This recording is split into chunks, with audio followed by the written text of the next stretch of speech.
Kay Lola, hindi ka makita eh. Sa lips. Ay, Diyos! Isa pa, matagal. Ay, Diyos!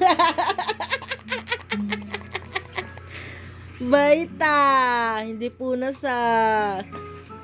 Bait-bait ng kuyang Jero namin yan. Love-love yan eh. Pogi! Pogi! Dali na. Adeng! Adeng! Kiss mo na si Lola sa lips. Oh, Lola, kiss daw. Uy, very good ah. Matagal. Isa pa. Ay, Tay, pinunasan. Sabay punas. Daya. Oh, hingi na pera, Lola. Oh, pang merienda mo daw sabi ni ate.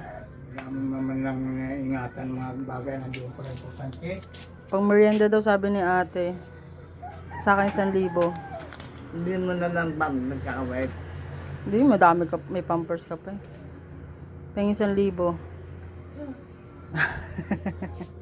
Dapat may pera ako dun. Bayad. Nangyari yung magkakay mo. Ha? Bakit si tatay sa yun eh? Sa iyo, sa pet mo galing yun eh. Gusto mo ba? Ang nawa, nagpapaalam. Hindi nga totoo ba? Okay yun eh. Tawanan ka oh. Sarap ba, Len? Kakaw yan. Tumagos dun yung poops niya kahapon eh. Makatako ate mo. Maker. Ganda ni Lola, taray. Saka hair clip. Tulog. Bakit? Hindi mo lang gising ako sa gabi ha. Gising ka nga, binabantayan mo kami. Ba't di ka natutulog? Hindi makatulog. Bakit nga? Ewan ko. Pinit. Pagkabi nga nakatulog na ako siya, nagod ako sa iyo. Bakit? Biglang tayo ka dyan.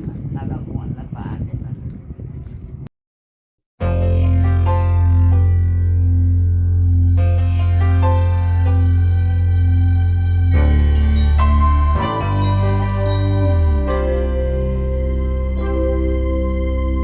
Just what is it in me? Sometimes I just don't know what keeps me in your love. Why you never let me go. And though you're in me now, I fall and hurt you still. My Lord, please show me how to know just how you feel. You have forgiven me too many times it seems. I feel I'm not what you might call a worthy Christian after all. And though I love you so, temptation